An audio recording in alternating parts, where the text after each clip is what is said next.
इमाम अबू हनीफ़ा के बारे में बता रहा था कि वो अपना एज यूजुअल बिजनेसमैन थे। उनका काम था अपना जो इस्लामिक तरीका था उनका अपना प्रिंसिपल था बिज़नेस करने का, ईमानदारी से ऑनेस्टी से बिज़नेस करना, गरीबों की मदद करना करते थे। वो ज़्यादा इल्म से, ज़्यादा कुछ पढ़ने पढ़ाने से कोई कुछ ख़ास लगाव उनका नहीं था। उस वक्त क्या थे, एक स्कॉलर थे, एक बहुत बड़े उस वक्त के ज़माने में बहुत बड़े एक इमाम थे जिनका नाम थे इमाम अश-शाबी। इमाम अश-शाबी जो कि बहुत पॉपुलर थे, बहुत लोग जानते थे। उनके बारे में बताया था ना, किसी ने पूछा उनसे शैतान की वाइफ के बारे में, इब्लिस की वाइफ का नाम क्या है, तो उनका बहुत मशहूर थे और बहुत ही क्या थे, बहुत ही फ्रेंडली थे। हर चीज़ में ह्यूमर थे, हर चीज़ में हंसी मजाक करके चीज़ों को समझा देना, ठीक है। तो उन्होंने एक बार देखा था इमाम अबू हनीफ़ा को बाज़ार में। तो उन्होंने पूछा था कि कहाँ जाते हो, तो उन्होंने कहा मैं मार्केट जाता हूँ, मैं अपने मार्केट जाता हूँ। तो उन्होंने कहा कि नहीं, तुम जो तुम्हारे मसले होते हैं या कुछ चीज़ें पूछने के लिए कहाँ जाते हो, तो उन्होंने कहा कहीं नहीं जाता हूँ। तो उन्होंने कहा कि बगैर पर्पस का लाइफ मत जियो, बगैर पर्पस का लाइफ मत जियो, लाइफ में कुछ पर्पस बनाओ, कुछ सीखने की तरफ जाओ, कुछ सीखने की तरफ जाओ। स्कॉलर्स के साथ बैठो, जो उलमा हैं उनके साथ बैठो, क्योंकि मैं तुम्हारे अंदर एक चीज़ देख रहा हूँ, तुम्हारे अंदर मैं एनर्जी देख रहा हूँ, तुम्हारे अंदर वो एम्बिशन देख रहा हूँ मैं, ठीक है। तो उन्होंने बहुत तारीफ़ किया था इनको, कहते ना वो बात बिल्कुल दिल पे अटैक कर गया। फिर उन्होंने कहा कि अच्छा क्या पढ़ने का, क्या मैं क्या जानूँ, मैं क्या स्टडी करूँ मैं। तो अश-शाबी ने कहा कि बहुत सारी चीज़ें, हदीस पढ़ सकते हैं, तफसीर पढ़ सकते हैं, कुरान की तफसीर पढ़ सकते हैं, फ़िक़्ह यानी फ़िक़्ह मतलब होता है जूरिस्प्रूडेंस यानी लॉ, कानून पढ़ सकते हैं। तो उन्होंने पूछा कि ये सब के बारे में पूछा कि क्या है ये, तो उन्होंने एक्सप्लेन किया कि फिर उन्होंने फ़िक़्ह के बारे में पूछा, फ़िक़्ह क्या है। तो उन्होंने कहा कि फ़िक़्ह मतलब क्या है कि इसमें लोगों से इंटरेक्ट करना है, लोगों को से बात करना है, लोगों से समझना है कि उनके मसले क्या है, उनके मसाइल क्या है, और इसको कुरान और हदीस की रोशनी में उसका हल निकालना है, ठीक है। तो इमाम अबू हनीफ़ा ने कहा कि ठीक है, मुझे फ़िक़्ह पढ़ना है, मुझे फ़िक़्ह समझना है, इसके लिए कहाँ पे जाऊँ मैं। तो अश-शाबी ने कहा कि आप हम्माद के पास जाइए, हम्माद इब्ने सुलेमान, क्या नाम है, हम्माद इब्ने सुलेमान, याद रखिए ये इनके पहले टीचर हुए, इनके फर्स्ट टीचर हुए, हम्माद इब्ने सुलेमान, इनके पास गए, ठीक है। यहाँ तक हम लोगों ने पढ़ा था, सुना था ये।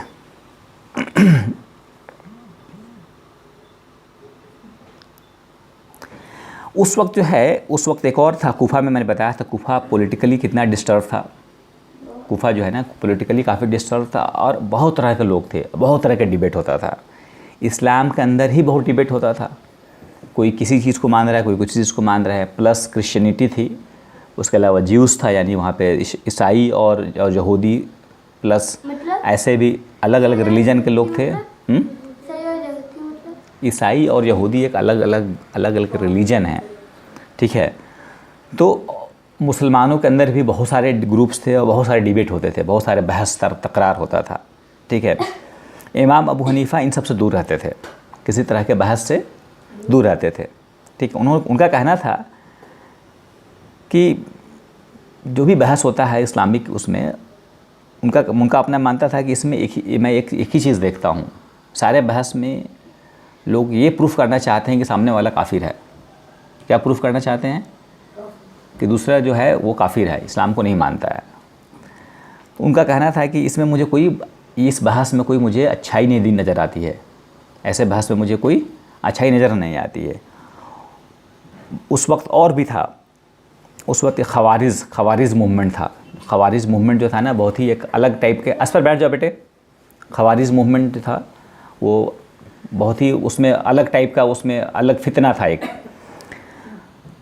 तो इमाम अबू हनीफ़ा का प्रिंसिपल क्या था कि बहुत ध्यान से सुनो, उनका स्टेटमेंट क्या था कि मुझे ये पसंद है, मैं ये चाहूँगा कि 1000 काफिरों को मैं ईमान वाला समझ लूँ।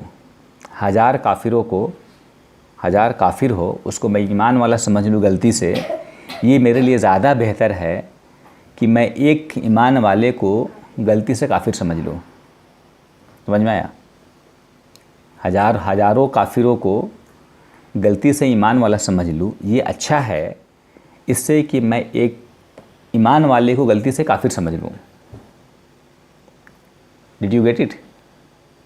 यानी उसको आज के लॉ में भी कहा जाता है, लॉ आज के अगर मॉडर्न डे के लॉ में बताऊँ मैं, अगर लॉ में कहा जाता है कि एक इनोसेंट कोई मान ली कोई कत्ल कर दिया तो 10 कातिलों को यानी 100 कातिलों को, कातिल मतलब मर्डरर जिसने कत्ल किया हो, गुनाहगार हो, 100 गुनाहगार को गलती से छोड़ दिया जाए, 100 गुनाहगार को गलती से छोड़ दिया जाए, ये ज़्यादा अच्छा है कि एक बेगुनाह को गलती से कत्ल कर दिया जाए, सज़ा दे दी जाए। समझ में आ रही है बात? बेगुनाह को छोड़ देना इज़ बेटर दैन किसी गुनाहगार को छोड़ देना इज़ बेटर दैन कि किसी बेगुनाह को सज़ा दे दिया जाए। समझ में आ रही है बात? तो उनका अपना कॉल था कि मुझे ये ज़्यादा अच्छा है कि मैं किसी को काफिर समझूँ ही नहीं। गलती से अगर वो ईमान वाला निकल गया और मैं काफिर समझ लिया तो मेरे लिए हलाकत है ये। इसलिए एहतियात बरतने के लिए कहा गया है कि किसी के बारे में गुमान मत करो, उसके ज़ाहिरी चीज़ को देख कर मत समझो कि ये काफिर हो गया। ये अल्लाह का मामला है, अल्लाह डिसाइड करेगा, अल्लाह ही को मामला है, अल्लाह ही को पता है दिल का हाल क्या है। ठीक है? किसी के बारे में हमें हक़ नहीं है कि हम काफिर कहें। ठीक है? ज़ाहिरी तौर पर तो उनका अपना प्रिंसिपल था कि मुझे इन सब डिबेट में नहीं पढ़ना है। डिबेट का मतलब ही होता है कि सामने वाले को गलत प्रूफ करना कि तुम गलत हो, तुम काफिर हो। ठीक है? फाइनली उनको बताया हम्माद के बारे में, तो हम्माद के पास गए, उसके हम्माद के स्टूडेंट बन गए ये। लेकिन उन्होंने अपना बिजनेस नहीं छोड़ा, बल्कि लास्ट तक स्टोरी में देखेंगे, लास्ट तक इन्होंने अपना बिजनेस नहीं छोड़ा, बिजनेस से करते रहे। लोगों ने क्रिटिसाइज़ भी किया आगे चल के कि आप तो अब इतने बड़े इमाम बन गए, इतने लोगों का काम, मतलब इतना बिज़ी शेड्यूल है आपका, पढ़ना पढ़ाना, लोगों के मसले को हल करना, बिजनेस की क्या जरूरत, लोग ऐसे ही आपको मतलब बहुत पैसे मिल जाएंगे हुकूमत की तरफ से, लोगों की तरफ से, बिजनेस बंद कर दीजिए। उनका था कि नहीं,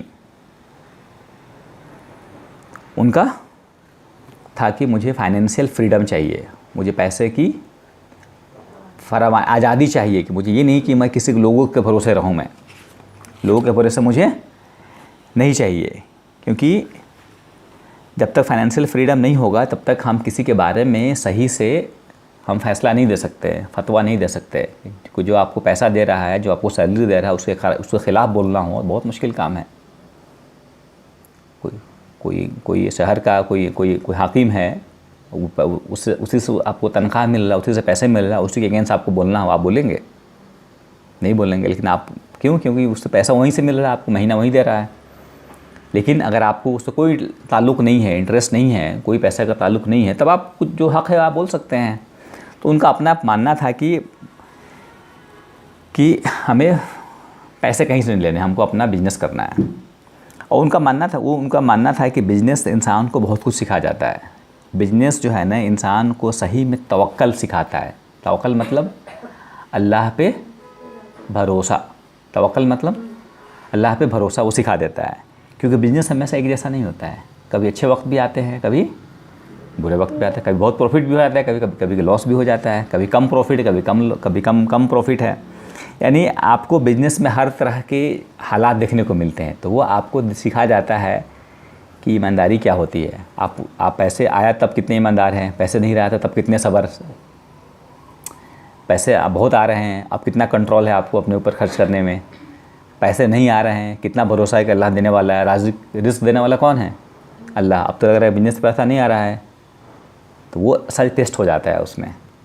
उनका मानना था कि बिज़नेस जो है ना, इंसान के तवक्कल का सही पहचान है, वो अल्लाह पे भरोसा करने का अच्छा तरीक़ा है ये। कुछ ख़ास बातें थे उनके अंदर।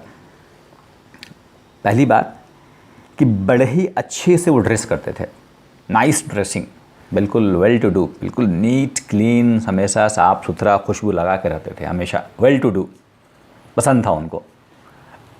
यानी अच्छे से ड्रेस करना ये बुरी बात नहीं है, इम्पॉर्टेंट है। इस्लाम कहता है कि अच्छे से रहो, साफ़ सुथरे कपड़े पहनो।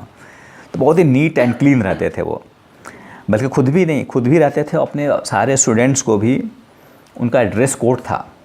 जैसे होता है स्कूल ड्रेस होता है, उनके स्टूडेंट का अपना ड्रेस था। बिल्कुल साफ़ सुथरा वो ड्रेस वो खुद स्पॉन्सर करते थे, वो खुद देते थे अपने तरफ से, वो प्रॉपर ड्रेस, जूते, मोजे, मतलब अच्छे से रहते थे वो। ठीक है।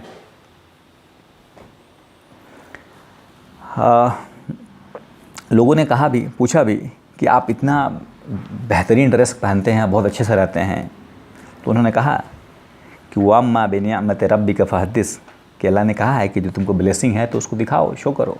ऐसे मत रहो कि लोगों को लगे कि ये ज़रूरतमंद इसी को दे दे। ऐसे मिस्किन की तरह मत रहो कि लोगों को लगे कि ज़रूरतमंद ही है ये। अल्लाह ने दिया है तो उसका इस्तेमाल करो, अच्छे से रहो। हाँ, तकब्बुर नहीं आए वो, अल्लाह ने उसके लिए मना किया है, अल्लाह ने तकब्बुर के लिए मना किया है। लेकिन जो दिया है उसको अच्छे से रहो, पहनो भाई। अब अल्लाह ने दिया भी है और फटे हुए पहन रहे हैं, नहीं दिया है तो ठीक है, अल्लाह ने दिया है तो उसको पहनो। अल्लाह ने कहा है कि हमने जो मैं तुमको नेमतें दिया है तो नेमत का शुक्र है कि आप उसको इस्तेमाल करें अच्छे से। हाँ, उसको दिल में नहीं उतर जाए वो, इस पर ध्यान रखना है। ठीक है, कि ये शो ऑफ नहीं है। कहते थे कि ये this is not a show off, मेरा अच्छा ड्रेस पहने दिखावा नहीं है, बल्कि इसलिए है कि ताकि मैं अच्छा पहनूँ। अल्लाह ने मुझे नेमत दी है ताकि लोगों को ये बुरा ना, लोगों को ये गुमान ना होने लगे कि ये ज़रूरतमंद है ये। ठीक है, नहीं तो ज़रूरतमंद समझ के लोग हमें ही उल्टा ना देने लगे। ठीक है। तो ये मैंने बता दिया कि वो बिजनेस अपना कंटिन्यू रहे, यहाँ तक कि जब वो इंतकाल भी किए, काफ़ी अमीर थे, काफ़ी वेल्थ था उनके पास, काफ़ी दौलत था बिजनेस की वजह से। ठीक है, काफ़ी वेल्दी मरे। अच्छा, उनके जो टीचर थे, फर्स्ट टीचर जो थे, क्या नाम था उनका? हम्माद इब्ने अबी सुलेमान, कूफा में, अल-कूफ़ी। उनमें देखा जाए तो बिल्कुल कितना कम डिफरेंस है इनका उम्र में और हम्माद की उम्र में, सिर्फ 9 साल का डिफरेंस था, सिर्फ 9 ईयर्स बड़े थे। और देखा जाए तो एक ही जनरेशन के थे, सेम जनरेशन के थे। ठीक है, 9 ईयर्स बड़े थे सिर्फ। तो एक वाक़या है कि हम्माद इब्ने सुलेमान के साथ ही अपना पढ़ते थे। काफ़ी वक्त जब गुजर गया, काफ़ी सालों के पढ़ने के बाद इनको दिल में ख़्याल आया कि अब तो मैं मुझे बहुत कुछ आ गया है, अब बहुत कुछ समझ में आ गया है, क्यों नहीं मैं अपना हल्का शुरू कर दूं। हल्का मतलब अपना क्लास, कि मैं भी अब बच्चों को पढ़ाना शुरू कर दूं। अपना हल्का मतलब होता है क्लास लगाना, कि मैं भी अपना क्लास सेपरेट शुरू कर दूं। उनको लगा कि मुझे अब आ गया है, अब शुरू कर दूं मैं। उनके दिल में ख़्याल आया। फिर वो हम्माद के पास गए, अपने टीचर उस्ताद के पास गए, लेकिन उन्होंने बोल नहीं पाए। होता है ना, अंदर में बात थी, लेकिन वो चाहते थे पूछें उनसे कि मैं भी अपना क्लास हल्का शुरू करना चाह रहा हूँ, लेकिन वो उनका नफ्स ने इजाज़त नहीं दिया कि मैं अपने बारे में ही अपनी तारीफ़ करूँ कि हाँ मुझे पढ़ाना है। वो बोल नहीं पाए, नहीं बोले, वो कुछ नहीं बोले, वो खामोश रह गए। एक बार क्या हुआ, हम्माद जो थे उनके एक रिश्तेदार का इंतकाल हो गया। उनके एक रिश्तेदार जो थे बशरा में थे, अलग सिटी बशरा। ठीक है, बशरा में वो एक रिश्तेदार थे, उनका इंतकाल हो गया। मतलब मालूम नहीं, वो हम्माद के रिश्तेदार थे वो। ठीक है, तो वो इंतकाल गया, तो ये गए वहाँ पे गए, रिश्तेदार के उसके मिलने गए वो। ठीक है, और बशरा काफ़ी दूर था, वो करीब 2 महीने के लिए गए। वो उनको जाने आने में करीब 2 महीने का वक्त लग गया।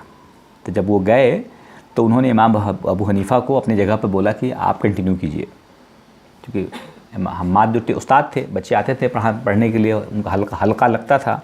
उस वक्त क्लासेस को हल्का बोलते थे। ठीक है, तो ये पहला उनका एक्सपीरियंस था हल्का में बैठने का, क्लास लेने का। ठीक है, तो उन्होंने बहुत सारे, कहते हैं ना, वो सवाल जवाब जो हल्के में जो क्वेश्चन आ रहे हैं, हल कर रहे हैं, सवाल आ रहे हैं, जा रहे हैं, उसका आंसर दे रहे हैं। तो उन्होंने क्या किया, बहुत सारे सवालों को लिख लिया। जहाँ पे भी उनको डाउट होता था, वो सवाल को जिसका जवाब देते थे वो क्या करते थे, वो लिख लेते थे। तो करीब 2 महीने तक ये क्या सिलसिला चलता रहा। 2 महीने तक उन्होंने करीब 60 सवाल लिखे। कितने सवाल? 60। तो 60 सवाल उन्होंने लिखे। और जब वो हम्माद, जब उनको जो उस्ताद से वो लौट कर आया, तो उन्होंने उसको चेक कराया कि देखिए मैंने 60 सवाल का जो मैंने आंसर दिया हूँ ये सही है कि नहीं है। उनसे क्रॉस चेक कराया उनसे। ठीक है, तो हम्माद ने उसमें से 40 को कहा कि सही है, 40 को बोला कि बिल्कुल सही है, करेक्ट कराया, और 20 में थोड़ा सा उसमें 20 में कुछ करेक्शन कराया, 20 सवालों में करेक्शन किया। तो इमाम अबू हनीफ़ा को उस दिन लगा कि नहीं, मुझे इस शख्स को छोड़ना नहीं है, मुझे इनके साथ कंटिन्यू करना है। ठीक है, डिसाइड कर ले कि जब तक ये ज़िंदा है तब तक मैं अपना हल्का अलग से शुरू नहीं करूँगा, मुझे इनका स्टूडेंट बन के ही रहना है।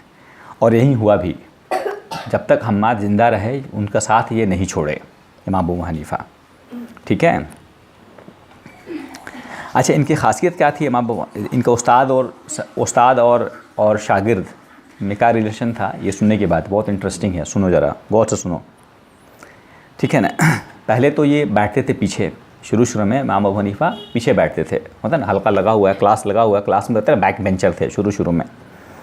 जब हम्माद ने रिकॉग्नाइज़ किया कि इसके अंदर पोटेंशियल है, सलाहियत है, ठीक है, फिर उन्होंने धीरे धीरे आगे बुलाया और बात अपने पास बैठाने लगे। होता है ना, सवाल को जल्दी से जवाब दे देना, याद रखना, ज़हानत उनको समझ में आने लगा तो इनको आगे बैठाने लगे। बाद में ऐसा हो गया कि इनको अब घर लेके जाने लगे। ये इनके घर पे आना जाना शुरू हो गया, जितने करीब हो गए अपने उस्ताद के, इनके घर भी जाते थे, आते थे। और इमाम अबू हनीफ़ा कहते हैं कि मैं हर दिन के घर जाने लगा, एवरी डे जाते थे उनके घर पे। और जब भी जाते थे कभी खाली हाथ नहीं जाते थे, कभी सामान लेके जा रहे हैं, कभी किताबें, होता है साथ खिदमत, कभी घर का किराना का सामान है, कभी सब्जी है, कभी किताबें हैं, कभी कुछ है, कभी कुछ है, कुछ ना कुछ लेके जा रहे हैं। उस्ताद की खिदमत ये बहुत इंपॉर्टेंट है। उस्ताद की खिदमत का क्या कितना अहम है ये, कि हमेशा वो क्या करते थे असफर, हमेशा क्या करते थे, माइंड प्रेजेंट होना चाहिए यहाँ पे। हाँ ठीक है। अब हमेशा जब भी जाते थे उनके घर पे तो हमेशा कुछ ना कुछ लेके जाते थे, कैरी करते थे, खाली हाथ नहीं। कभी किताब, कुछ ना कुछ उनका उस्ताद का सामान लेके जाते थे पहुँचाने के लिए। ठीक है। और रूटीन क्या था उनका, सामान लेके जाएंगे, सामान रखेंगे, झाड़ू उठाएंगे, घर को झाड़ू मारेंगे, पीछे जाएंगे, बैकयार्ड होता था ना, कुछ बारी जैसा कुछ है, साफ़ सफाई किया, बकरियां हैं, दूध निकाला, झाड़ू मारा, साफ को चारा दिया। ये डेली का काम था उनका। मतलब उस्ताद की खिदमत, उस्ताद का सामान लेके जाना, घर पे जाकर फटाफट झाड़ू मारना है, कुछ काम कर देना, बकरी है तो दूध निकाल देना, उसको चारा दे देना, खाने का चीज़ दे देना। मतलब कहते हैं ना, अपने उस्ताद की खिदमत करना। हम्माद कहते भी थे कि आपको करने की ज़रूरत ये सब नहीं है, मना भी करते थे, लेकिन बोलते थे कि नहीं, वो अपना करते जाते थे। वो आउट ऑफ लव मना करते थे, लेकिन ये अपना खिदमत करते जाते थे। ठीक है। ऐसा हो गया था कि एक तरह से कोई विजिटर भी आ रहा है, कोई मिलने भी आ रहा है, तो एक तरह से पहले इमाम अबू हनीफ़ा पूछते भी क्या काम है। कोई सवाल होता था, ये सवाल लेके जाते थे, हम्माद से पूछ के आते थे आंसर, फिर ये तरह से सेक्रेटरी का भी काम करते थे। मतलब था ना, कोई वो इतने क्लोज थे कि कोई भी आता था सवाल पहले इनसे पूछते, ये सवाल लेते थे और हम्माद से पूछ के आकर उसका आंसर देते थे। ठीक है। इतने ज़्यादा करीब हो गए थे उस्ताद और स्टूडेंट में, कितना गहरा रिश्ता था। जब वो बताया ना, वो बशरा गए थे, जब वो हम्माद गए थे बशरा में उनके किसी रिश्तेदार का इंतकाल हो गया था। तो बशरा में हम्माद के बेटे भी थे, वहाँ पे हम्माद के हम बेटे भी थे। तो उन्होंने देखा कि उनके बेटे ने लिखा, उनके बेटे से नकल है कि उन्होंने बेटा ने देखा कि ये बहुत रोते हैं। हम्माद को देखा कि हमेशा ये काफ़ी रोते थे ये हम्माद वहाँ पे। तो उन्होंने पूछा, एक बार बेटे ने पूछा कि आप जो रिश्तेदार गुजर गए हैं उनको याद करके रोते हैं? भाई रोने का वजह वही हो सकता है ना कि आप अभी कोई नया कोई रिश्तेदार इंतकाल किया है, और तो उनको लगा कि हमारे रिश्तेदार इंतकाल कर गए हैं, उनको याद करके रो रहे हैं।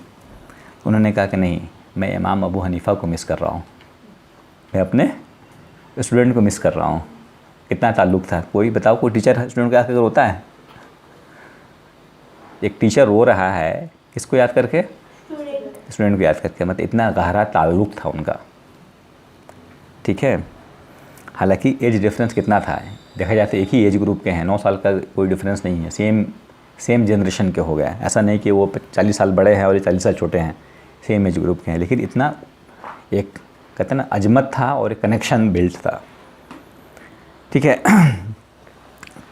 जब ये हम्माद इंतकाल कर गए 40 साल के, जब ये इमाम अबू हनीफ़ा 40 साल के थे और हम्माद जो थे 49 ईयर्स, 49 साल, 50 साल में 1 साल कम, 49 ईयर्स में हम्माद का इंतकाल हो गया। और जब इंतकाल हो गया तो क्या कहते हैं, इमाम अबू हनीफ़ा ऑटोमेटिकली उनकी जगह पे आ गए, बिना किसी मसले के, बिना किसी बाकी जगह पर क्या होता है ना, कोई एक उस्ताद का इंतकाल हो गया तो स्टूडेंट के बीच में फ़ाइट होता है, कौन जगह लेगा उनका, ये भी स्टूडेंट अच्छा है, ये भी अच्छा है, ये भी अच्छा है, ये भी अच्छा है, 3 बड़े अच्छे ब्राइट स्टूडेंट है, कौन उनका पोजीशन लेगा। इनके साथ क्या था, कोई डिस्प्यूट ही नहीं था, क्योंकि ये बिल्कुल सबसे ज़्यादा करीब थे, ऑलरेडी हल्का ले चुके थे। तो एक ऐसे कहते हैं ना, उनके इंतकाल के बाद फ़ौरन किसी को उस पर एतराज़ नहीं हो, फ़ौरन उनके लीगेसी को, यानी उनके पढ़ाने के अंदाज़ को, चीज़ों को कंटिन्यू कर लिए ये। ठीक है। वो कूफा के स्कॉलर बन गए ये। ठीक है। लेकिन ऐसा नहीं कि उन्होंने पढ़ना छोड़ दिया, टीचर बन गए, लेकिन फिर भी पढ़ा भी रहे हैं, लेकिन पढ़ भी रहे हैं।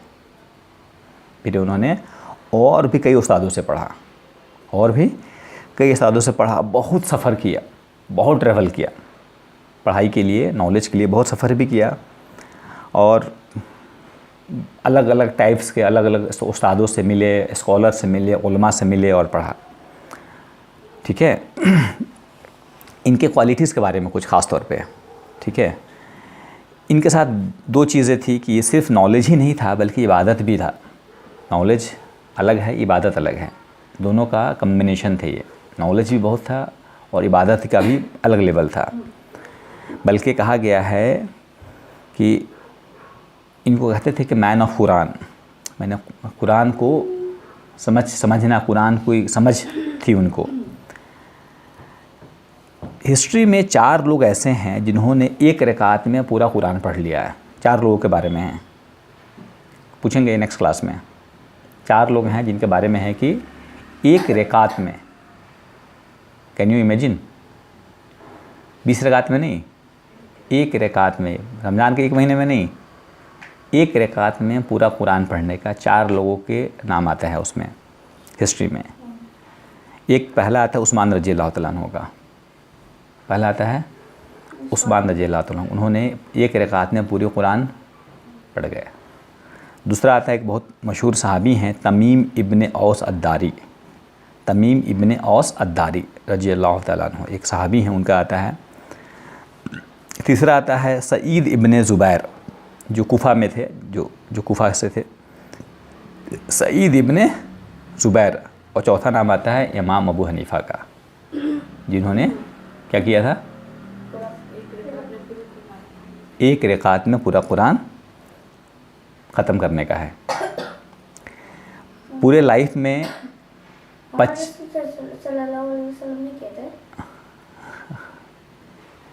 उनके बाद की बात हो रही हुई है, अल्लाह के रसूल के बारे में, तो पूरा कुरान तो उन्हीं की तरफ से आया है, उनका तो उन्हीं को मालूम है, अल्लाह को मालूम है। लेकिन हिस्ट्री में उनके बाद का हिस्ट्री है उसमें डॉक्यूमेंटेड है ये। ठीक है। 55 टाइम्स हज किए, 55 बार। कितनी बार? 55, यानी कहने का मतलब बहुत सफ़र करते थे। और हज करने का मकसद क्या होता था कि वो हज करना अपने आप में एक बहुत बड़ा सफ़र होता था, उसमें बहुत सारे उलमा से मुलाकात होती थी रास्ते में भी, और जहाँ हज के लिए गए हैं तो वहाँ पे बहुत सारे उलमा इकट्ठे होते थे, तो उनसे नॉलेज भी शेयर होता था, सीखने को भी मिलता था, प्लस हज करना। ठीक है। तो कितने बार हज किए? 55 टाइम्स। उनके बारे में कहा जाता है कि उनके क़यामुल लैल, स्टैंडिंग एट नाइट, रात में खड़े रहने का उनका अजीब व गरीब हालात था। रात में वो खड़े रहते थे। खड़े रहने का मतलब नमाज के लिए खड़े हो जाना। ठीक है ना। उनके बारे में है कि वो इशा और फजर की नमाज़ एक ही वजू से पढ़े, इशा और फजर की नमाज़ एक ही वजू से पढ़ा करते थे अक्सर। बल्कि कुछ जगहों पे है, वो उसका कितना करेक्ट है मालूम नहीं, कहा कहीं कहीं पे आता है कि 40 साल तक वो इशा की वजह से फजर की नमाज़ पढ़ते थे, इन सोते ही नहीं थे वो। ठीक है, अल्लाह को मालूम है कि वो कितना है, लेकिन ये बहुत कॉमन है उनका। और इतना अल्लाह से डरते थे ना, अल्लाह से बहुत ज़्यादा डरते थे। एक बार की बात है कि कहीं जा रहे थे भीड़ में और गलती से किसी बच्चे के पैर पे उनका पैर पड़ गया, होता है ना, गलती से बच्चे के पैर पे पैर पड़ गया। बच्चा भी क्या माशाल्लाह था, उसने कहा अला तखाफ़ु यौमल क़ियामा, आपको क़यामत से डर नहीं लगता? बच्चा क्या बोल रहा है? बच्चा भी क्या बच्चा रहा होगा कि आपको क़यामत से डर नहीं लगता? ठीक है ना। ये इनको झटका लगा, एक बार कहते हैं ना, लगा करंट लग गया इनको, झटके में आ गया ये। ठीक है। और लोगों ने कहा कि ठीक है बच्चा ही तो है, तो उन्होंने कहा नहीं बच्चा है, लेकिन इसको अल्लाह ताला ने इसके ज़रिए से कहलवाया है मुझे। अल्लाह ताला ने इसके ज़रिए से, अल्लाह ने इसके मुंह से निकलवाया है बात ये। ठीक है कि क़यामत से डर नहीं लगता आपको? बहुत डरते थे। बल्कि एक बार की बात है, छोटा सा वाक़या है। इशा की नमाज़ में गए, इमाम ने सूरह ज़लज़ालहा, इज़ा ज़ुल्ज़िलती अर्ज़ु ज़िलज़ालहा, सूरह ज़िलज़ालहा तिलावत किया, जिसका दो आखिरी आयत है ना, फ़मन यअमल मिस्क़ाल ज़र्रतिन खैरन यरा वमन यअमल मिस्क़ाल ज़र्रतिन शर्रन यरा। मतलब क्या है, इसका मफ़हूम क्या है कि अल्लाह ताला क़यामत के दिन के बारे में बताते हैं कि जो ज़र्रा बराबर भी कोई नेकी किया होगा वो भी देख लेगा, और ज़र्रा बराबर भी कोई गुनाह किया होगा वो भी देख लेगा। अल्लाह ने कुरान में बयान किया है इसको। ये सूरह इमाम ने तिलावत की। अब वो सूरह में इतने वो खो गए ना कि नमाज के बाद वो दुआ करने लगे। नमाज के बाद दुआ करने लगे, दुआ करते रहे और रोते रहे, दुआ करते रहे रोते रहे, दुआ करते रहे रोते रहे। मतलब सारे लोग चले गए नमाज़ पढ़ के। जो अब वो मस्जिद में खादिम होते हैं ना, जो अजान देते हैं, जो खिदमत करने वाले जो होते हैं, जो मस्जिद खोलते हैं और बंद करते हैं, उन्होंने देखा कि अब सब लोग चला गया, ये निकले तब तो मैं मस्जिद बंद करूँ अब। तो उन्होंने देखा कि यार ये तो कुछ ज़्यादा ही कनेक्टेड है, लग रहा है कि बिल्कुल अल्लाह से अपना दुआ में पता ही नहीं है कि कौन आसपास में है उनको। उन्होंने कहा कि चलो छोड़ देते हैं इनको, ऐसे ही डिस्टर्ब नहीं करते हैं। उनको लगा कि जो खादिम थे उन्होंने क्या किया, इमाम अबू हनीफ़ा को यूँ ही छोड़ दिया कि चलो दुआ में है, अल्लाह से जुड़े हुए हैं, छोड़ दो, पता नहीं। वो सही छोड़ के चले गए वो। फिर जब सुबह हुई, फजर की अजान देने के लिए जो लौट के आए तो देखा कि अभी भी वैसे ही हैं वो, अभी भी वैसे ही हैं। और बल्कि दाढ़ी पूरा गीला हुआ है आंसू से, और अल्लाह से रो कह रहे हैं कि या अल्लाह तेरे इस बंदे नोमान का तेरे अपनी क्या क्या होगा, तेरे इस बंदे नोमान को आग से बचा ले। मतलब कहते हैं ना, दुआ में है और मतलब आंसू से पूरा गीला हुआ है और सुबह हो चुकी है। ठीक है। अब खादिम ने जो आया अजान देना है तो उन्होंने उनको डिस्टर्ब किया, पूछा कि आपको मालूम है कि टाइम क्या हो गया है? तो उनको क्या बात हुई, मतलब बात क्या है? तो वो खादिम ने बोला कि पता है आप रात भर घर ही नहीं गए, आप रात में यहीं पे रह गए कि अब फजर का वक्त हो चुका है। तो उन्होंने सबसे पहले क्या कहा, डोंट टेल टू एनीवन, किसी को मत बताना। क्या बोले उन्होंने? किसी को मत बताना। हम लोग होते थे क्या बोलते हैं कि हाँ माशाल्लाह अल्हम्दुलिल्लाह थोड़ा सा अल्लाह से जुड़ गए थे, पता नहीं चला मुझे। यही कहते ना, हाँ थोड़ा सा हो गया था, कनेक्शन बन गया था, अल्लाह से दुआ कर रहे थे, पता ही नहीं चला कितना टाइम हो गया। उन्होंने सबसे पहले क्या कहा, किसी को मत बताना। ठीक है। और उस इंसान ने क्या किया, सबको बता दिया। उसे बर्दाश्त नहीं हुआ, उसने सबको बता दिया। ठीक है। इतने ज़्यादा आजिज़ थे वो, कहते हैं ना आजिज़, मतलब उनके अंदर नरमी थी। ठीक है। फिर क्या हुआ,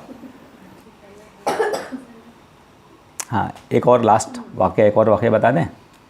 ठीक है। जो उनके वालिद का नाम क्या था बताया था मैंने?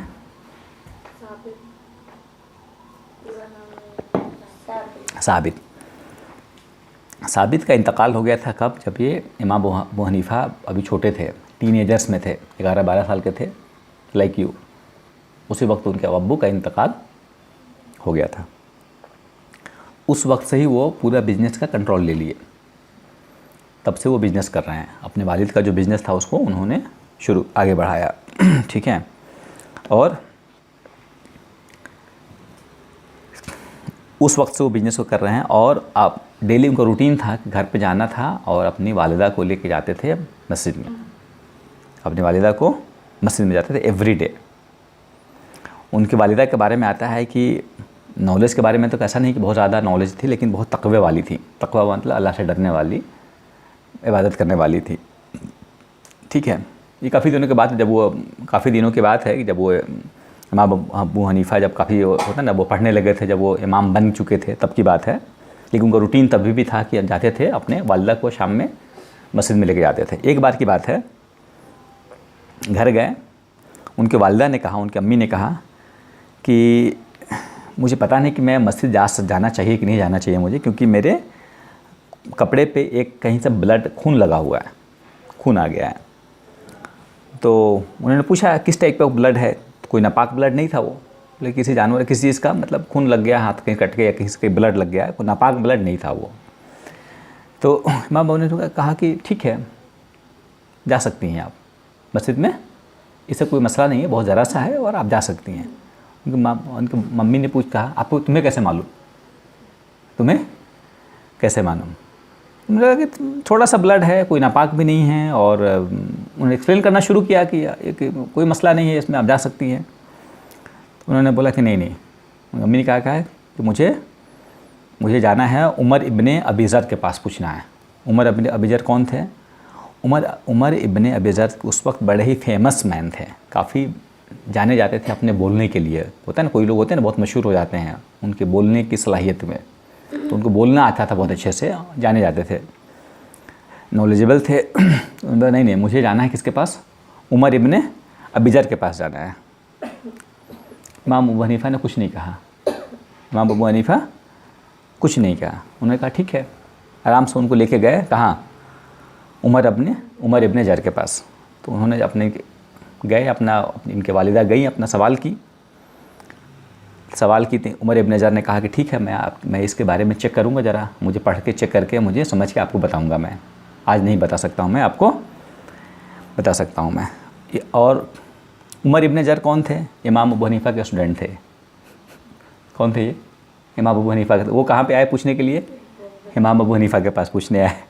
तो उन्होंने भी, जब वो पूछने आए तो उन्होंने क्लैरिफाई कर दिया कि हाँ ठीक है, इजाज़त है, इसमें कोई मसला नहीं है, साफ़ सुथरा है, आप कर सकते हैं। आंसर यस है इसका,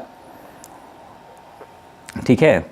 और कह दिया कि ये मत बताना कि मैं बताया हूँ, ये मत बताना कि मैं बताया हूँ।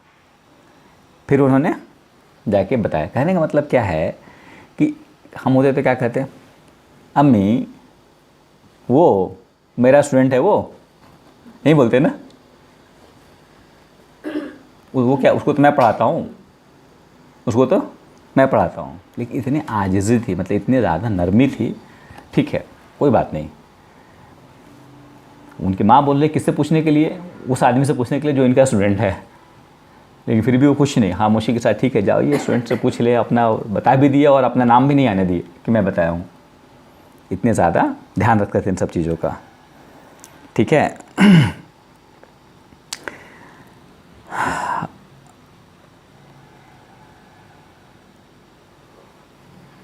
बहुत ज़्यादा डर बताया था, किसी के लिए दिल में नफ़रत नहीं रखते थे, किसी के लिए दिल में नफ़रत नहीं रखते थे। एक बार की बात है, एक मजलिस में जब होता है ना, कोई बयान चल रहा है, ये बात कर रहे हैं, लोग सुन रहे हैं, क्या हुआ, एक आदमी ने, कहते ना, बीच में खड़ा हो गया, बोला अल्लाह से डरो। क्या बोल रहा है? अल्लाह से डरो। होता है ना भाई, बयान कोई कर रहा है, उसको बोलेंगे, उसी को बोलेंगे अल्लाह से डरो, तो उसको क्या कितना गुस्सा आएगा। भाई हम अल्लाह की बात कर रहे हैं, आप बोल बोल अल्लाह से डरे। इन्होंने कहा जज़ाकल्लाह। क्या कहा? जज़ाकल्लाह। हमें ऐसे लोग चाहिए जो हमें याद दिलाएगा अल्लाह से डरना चाहिए। कोई बुरा नहीं माने। मतलब इतनी नरमी थी दिल में कि मजलिस में कोई इंसल्ट करने की कोशिश कर रहा है और क्या बोल रहा है, जज़ाकल्लाह, हमें आपके जैसे लोगों की ज़रूरत है जो हमें अल्लाह के बारे में याद दिलाए। ठीक है। एक और बहुत मशहूर स्टोरी है, इसको कल बताएंगे इंशाअल्लाह।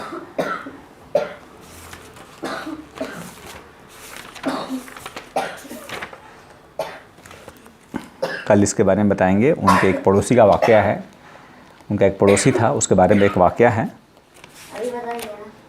अभी बता दें? ठीक है। उनका एक पड़ोसी था, बहुत ध्यान से सुनो, बहुत इंटरेस्टिंग स्टोरी है ये। उनका एक पड़ोसी था, लेकिन प्रॉब्लम क्या था कि वो यंग था, बहुत नौजवान था, होता है ना, बिल्कुल नौजवान था और डेली पीता था, शराब पीता था। वो क्या करता था? शराबी था वो, डेली शराब पीता था। और डेली शाम में घर पे आएगा और अब जो भी उस वक्त जो भी होता था, उस वक्त मोबाइल टीवी तो होता नहीं था, जो भी उस बजाना सगाना, मतलब शोर शराबा होता था घर में। डेली उसके घर में शोर शराबा होता था और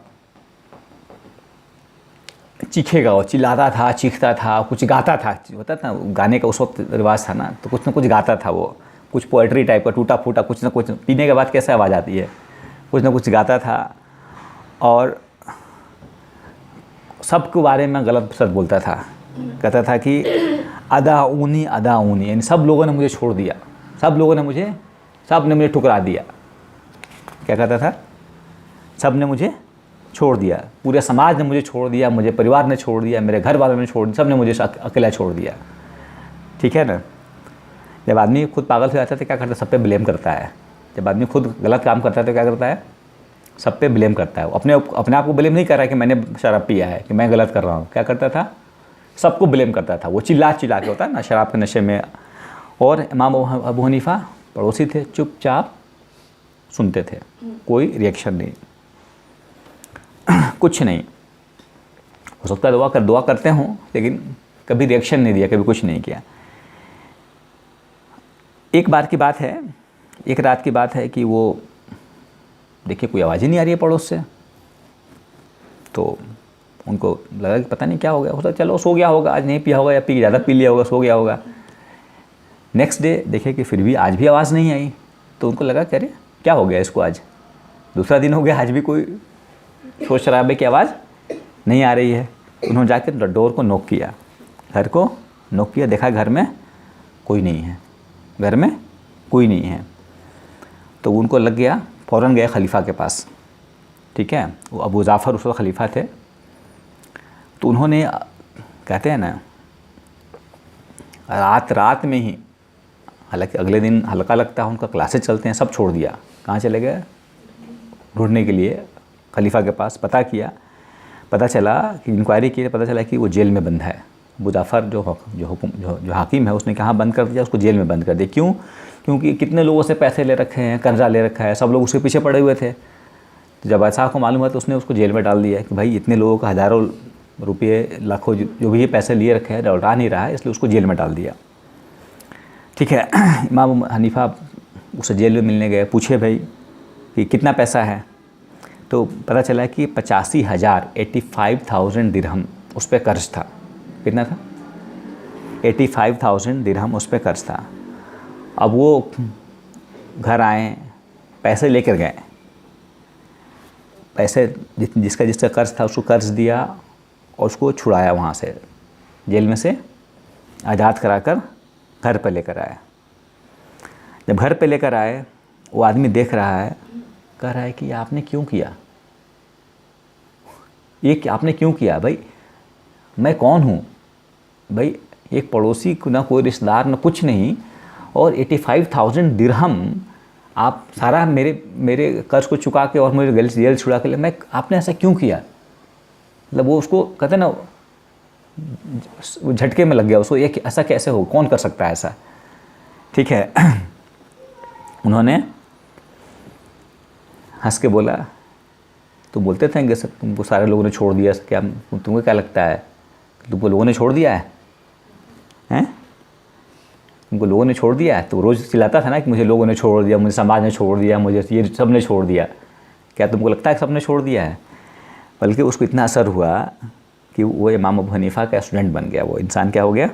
इमाम अबू हनीफ़ा का स्टूडेंट बन गया, नमाज का पाबंद होने लगा। हमेशा उसके बाद से पहली सफ़ में नमाज़ पढ़ता था, फर्स्ट रो में, होता है ना, फर्स्ट रो में पहली सफ़ में नमाज़ पढ़ता था। बल्कि इतना वो सुधर गया कि बाद में चल के वो फ़िक़्ह का, लॉ का स्टूडेंट टीचर बन गया। वो अल्लाह ने उसको वहाँ से यू टर्न मारा, ज़िंदगी उसकी पलट गई। ठीक है, तो ये उसके पड़ोसी की कहानी थी। कितने ज़्यादा ज़िंदा दिल थे कि मदद करना कर दिया। ठीक है, काफ़ी लाइट हार्टेड थे। ठीक है, जो भी उनके सामने रहे, जो भी आसपास बैठे हुए हो, बच्चे हो, बूढ़े हो, पढ़ा लिखा हो, कम पढ़ा लिखा हो, गुनहगार हो, क्या सबको क्या करते थे? बिल्कुल हल्का फुल्का महसूस कर, किसी को फील नहीं होता था कि हाँ मैं कम पढ़ा लिखा हूँ, मैं ज़्यादा पढ़ा लिखा हूँ। मतलब सबको ये लाइट हल्का महसूस कराते थे। ठीक है, चाहे वो गरीब हो, अमीर हो, चाहे वो बहुत पढ़ा लिखा हो या कम पढ़ा लिखा हो, सब उनके साथ बैठ के ऐसा फील करता था कि जैसे बिल्कुल सहज सा, आसान सा, हंसते भी थे, हंसाते भी थे, बहुत ही ईजी गोइंग थे। ठीक है, बहुत ज़्यादा ध्यान रखते थे अपने बच्चों का, अपने स्टूडेंट्स का बहुत ध्यान रखते थे। उनको ध्यान रखना, कोई बीमार है तो उसका ध्यान रखना, किसी के घर में जनाजा हो गया है, किसी को फाइनेंशियली कोई प्रॉब्लम है, पैसे की कोई मसला है, मतलब पूरी तरह से सोशली इन्वॉल्व रहते थे कि किसके साथ क्या मामला है और कोई ज़रूरत है तो हेल्प करना। लेकिन एक रूल था उनका, जो भी काम होता था दिन में, नाइट में कुछ नहीं, नाइट फॉर अल्लाह। क्या होता था? नाइट फॉर अल्लाह। वो तो दिन भर जो कराना हो करा लो, रात किसके लिए है? अल्लाह के लिए है। तो उनका पूरा मामूल रहा पूरे लाइफ का। शाम होते ही दुनिया से ख़त्म, मेरा दुनिया का काम ख़त्म, अब सिर्फ अल्लाह और मैं। उनके इबादत का टाइम होता था। ठीक है, एक बहुत इंटरेस्टिंग था। एक आदमी ने पूछा, बहुत ही फ़नी आंसर था उसका, कि एक आदमी ने पूछा, सुनो बहुत गौर से सुनो, एक लाइन का है। एक आदमी ने पूछा, एक मसला पूछा कि इमाम साहब अब बताइए, अगर मैं नदी में नहा रहा हूँ तो ये बताइए कि मेरा रुख किबले की तरफ होना चाहिए कि नहीं होना चाहिए? क्या बोला? मेरा रुख, क्या मुझे रुख मतलब मेरा चेहरा होता ना, हम किबला की तरफ रुख करते हैं ना, फेस करते हैं ना, चेहरा किधर करते हैं? नमाज़ पढ़ते हैं तो किधर रुख करते हैं? किबले की तरफ करते हैं ना। अगर मैं नहा रहा हूँ नदी में तो मेरा क्या रुख, क्या मुझे किबले की तरफ होकर नहाना चाहिए? इमाम अबू हनीफ़ा को बहुत हंसी आई, उन्होंने बहुत हंसा और कहे कि किबला छोड़ दो, किधर रुख करो? जहाँ तुम्हारे कपड़े हैं उधर रुख करो, तुम्हारे कपड़ा कोई लेके नहीं चला जाए। ठीक है, किधर रुख करो?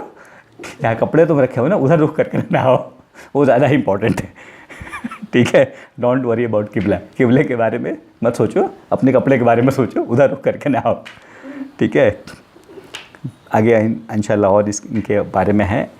इनका अजय बहुत मशहूर थे डिबेट करने में, बहस करने में, जो कोई इनसे जीत नहीं सकता था। तो इसके बारे में कुछ 2-3 मशहूर बहुत इंटरेस्टिंग स्टोरीज़ हैं जो कल इंशाल्लाह हम लोग करेंगे।